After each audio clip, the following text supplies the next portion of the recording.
Welcome to ఆది TV. మనతో పాటు రాష్ట్ర బీఆర్ఎస్ సీనియర్ నాయకులు దేవిప్రసాద్ ఉన్నారు. ఆయన అడిగి తెలుసుకునే ప్రయత్నం మనం చేద్దాం. సార్ నమస్కారం. సార్ చెప్పండి సార్, నిన్న రాష్ట్ర ముఖ్యమంత్రి ఇరిగేషన్ మీద కూడా ప్రెస్ మీట్ పెట్టి ఆయన చెప్పడం జరిగింది. అంటే రాష్ట్ర ప్రజలకు బీఆర్ఎస్ పార్టీ కాళేశ్వరం కట్టడం వల్ల ఎలాంటి యూజ్ లేదు అని చెప్పేసి కూడా ఆయన చెప్పడం జరిగింది. దీన్ని ఎట్లా చూస్తారు మీరు? అంటే కాళేశ్వరం అనేటువంటిది తెలంగాణకు వరప్రదాయం. 34 లక్షలకు పైగా ఎకరాలకు, అంటే అది డైరెక్ట్ ఇరిగేషన్, ఇండైరెక్ట్ ఇరిగేషన్తో పాటు గ్రౌండ్ వాటర్ రీఛార్జ్ అద్భుతంగా పెరిగిందని ప్రపంచ నివేదికలు ఇచ్చినాయి. రేవంత్ రెడ్డి చదువుకోడు, కేసీఆర్ గారి మీద ఉన్నటువంటి అక్కస్తో కేసీఆర్ గారు ఏ నిర్మాణం చేసినా అది పనికిరాదంటాడు. ఒక కంట్రోల్ రూమ్ మాత్రం మనకు వచ్చినట్టుంది, అక్కడ వచ్చి కూర్చుంటాడు, సచివాలయం నడుపుకుంటున్నాడు. అసలు కాళేశ్వరం ప్రాజెక్ట్ కట్టడం వలన భారతదేశంలోనే ఇక్కడ వరి ధాన్యం ఎంత పెరిగింది, పంటలు ఎన్ని పెరిగినాయి, భూముల ధరలు ఎట్లా పెరిగినాయి, అన్ని ప్రాజెక్టులకు సంబంధించి కూడా ఇంతకుముందు హరీష్ రావు గారు చాలా స్పష్టంగా అనేక విషయాలు చెప్పారు. మీ ఇరిగేషన్ డిపార్ట్మెంటే 1,00,000 ఎకరాలు కాళేశ్వరం నుంచి నీళ్ళు ఇచ్చినామని మీకే రిపోర్ట్ ఇచ్చింది. అట్లా ఓగి 8,000 కోట్ల రూపాయలు పెట్టి నువ్వు మూసికి తెచ్చేటువంటి నీళ్ళు ఎక్కడి? అంటే ఇలా రంగనాయక సాగర్ కానీ కాళేశ్వరం ప్రాజెక్ట్ అంటే కేవలం ఒక మేడిగడ్డ కాదు, మేడిగడ్డ కూడా 85 పిల్లర్లో ఒక పిల్లర్కు మాత్రమే జరిగినటువంటి, అది కూడా చాలా అనుమానాలు ఉన్నాయి. మేము ఇదివరకు కూడా గతంలో కూడా చెప్పినాం.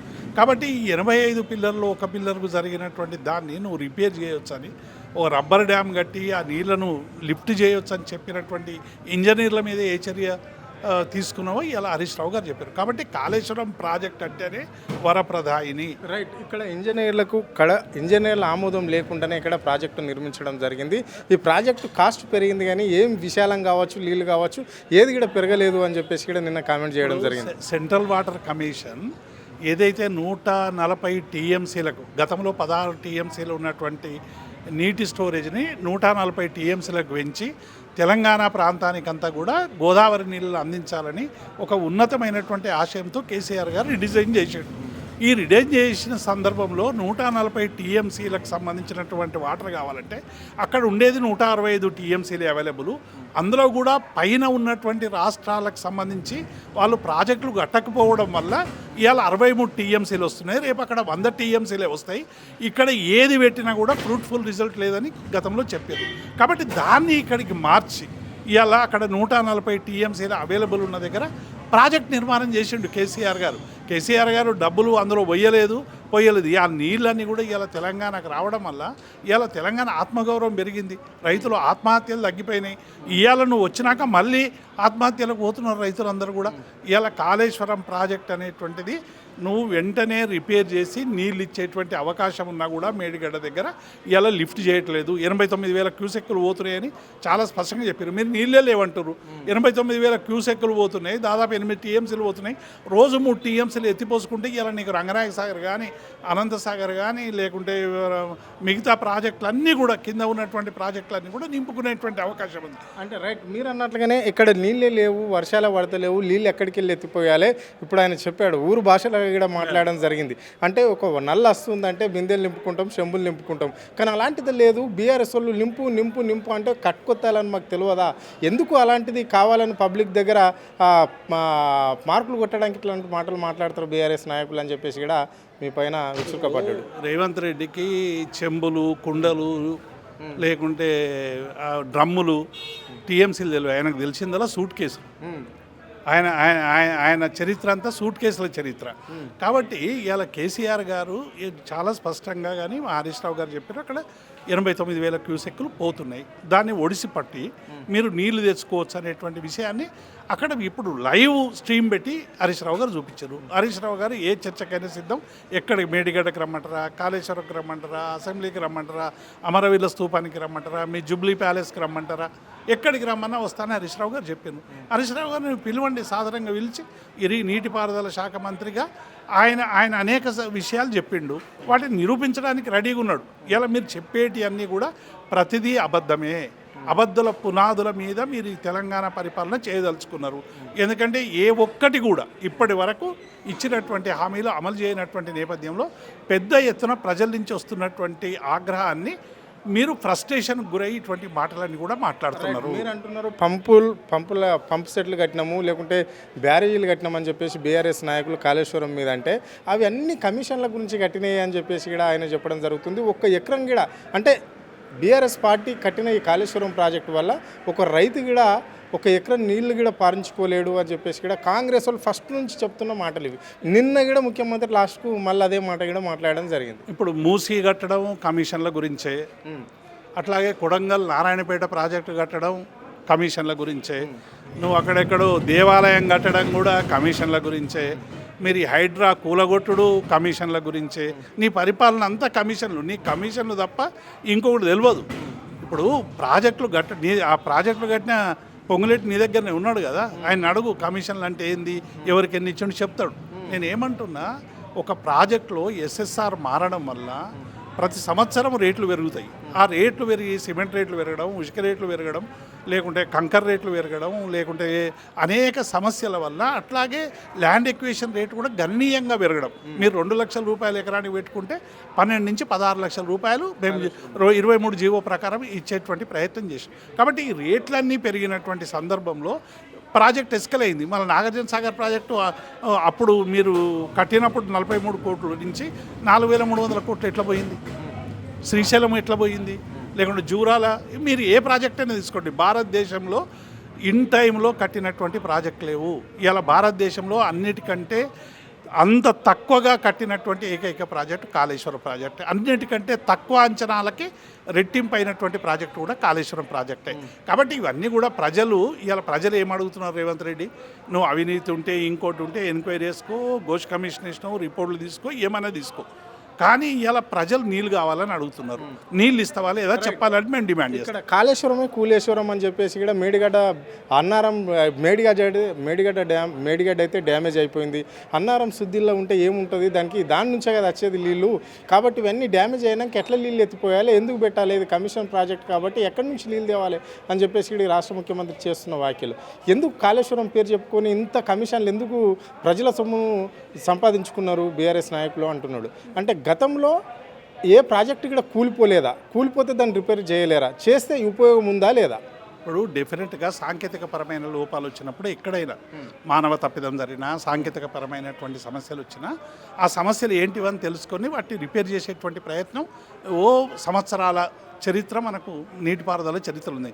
నాగార్జున సాగర్కి ఎన్ని సమస్యలు రాలేదు, పోలవరం అయితే 10 సార్లు, ఇప్పుడు ఈ చంద్రశేఖర్ అయ్యర్ పీరియడ్లోనే 10 సార్లు ఎన్డీఎస్ఏ చైర్మన్ ఉన్న కాలంలోనే ఆ కాఫర్ డ్యాము ఎట్లా కొట్టుకుపోయింది, ఇవన్నీ చూసినాం మనం. అన్నీ కూడా ఒక పోలవరమే కాదు, ఇలా బీహార్లో ఒక ప్రాజెక్టు కడుతుండగానే కొట్టుకుపోయింది, గుజరాత్లో ఒక నది మీద కడుతుండగా కొట్టిపోయింది, ఇవాళ మీ జిఎంఆర్ ఇటువంటివి కూడా ఎయిర్పోర్ట్లలో కట్టినవి గాలికి తట్టుకోలేక పడిపోతున్నాయి, అనేక బ్రిడ్జులు ఊలిపోతున్నాయి. కాబట్టి ఇవో సాంకేతికపరమైనటువంటివి ఉంటే మీరు నిరూపించండి, అంతే తప్ప అసలు కాళేశ్వరం ప్రాజెక్ట్ కట్టడమే తప్పనట్టు ఇవాళ సందిల్ల ప్రాజెక్ట్కి ఏమైనా అయిందా, సుందిల్ల ప్రాజెక్ట్కి ఏమైనా అయిందా, రంగనాయక సాగర్కి ఏమైనా అయిందా, లేకుంటే అనంతగిరి రిజర్వాయర్కి ఏమైనా అయిందా, లేకుంటే ఈ గ్రావిటీ కెనాల్స్కి ఏమైనా అయిందా, ఇది దేనికి ఏమైందని అయిందల్లా ఎక్కడైంది? ఎస్ఎల్బీసీ మీరు ప్రారంభిస్తే అది కుప్పగులిపోయి 8 మంది చచ్చిపోయారు, ఇప్పటివరకు శవాలు కూడా తెలియలేదు. ఎస్ఎల్బీసీకి సంబంధించినది అట్లుంటే సుంకశాల రిటైనింగ్ వాళ్ళు ఏమైందో అందరం కూడా చూసినాం. ఇట్లా మీరు చెప్పుకుంటూ పోతే అనేకం మీరు ప్రారంభించిన ప్రతిదీ కూడా కూలిపోతున్నది తప్ప ఏది నిలబడేటువంటి పరిస్థితి లేదు.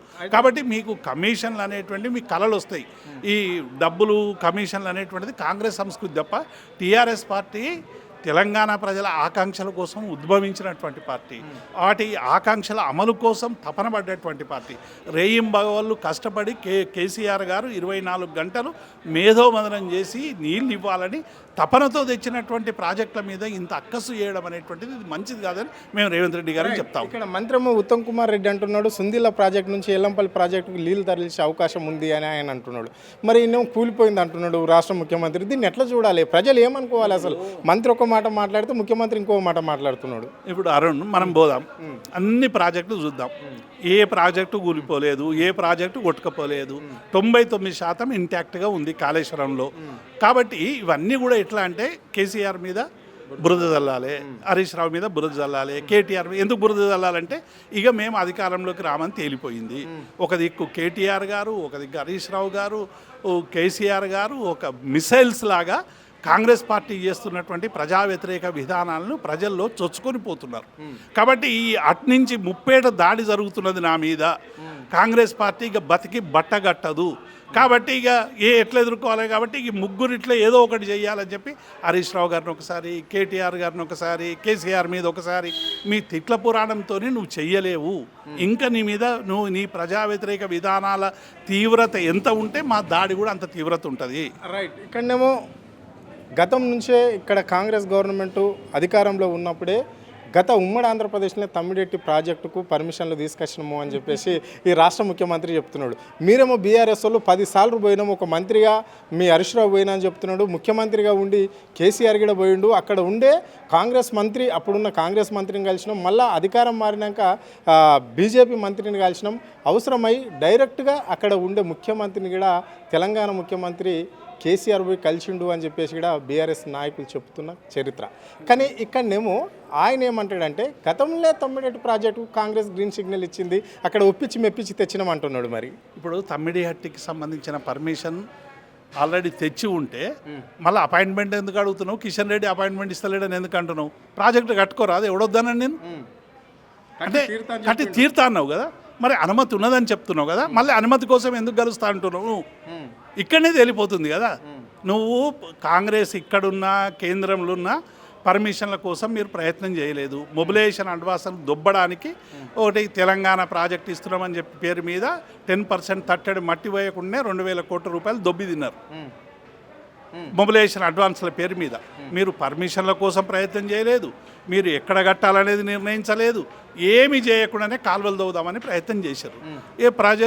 ప్రజలు తీవ్రమైనటువంటి పోరాటం చేసి తెలంగాణ తెచ్చుకున్నారు. కాబట్టి ప్రజల అదృష్టంతో ఇవాళ కాళేశ్వరం కేసీఆర్ ఓ మహానుభావుడు ముఖ్యమంత్రి అయ్యిండు కాబట్టి కాళేశ్వరం ప్రాజెక్టు కట్టిండు కాబట్టి ఇవాళ ఈ గుక్కెడు నీళ్లు ఇవాళ ఉత్తర తెలంగాణలో కనబడుతున్నాయి. లేకుంటే ఎక్కడి నీళ్లు అరుణ్?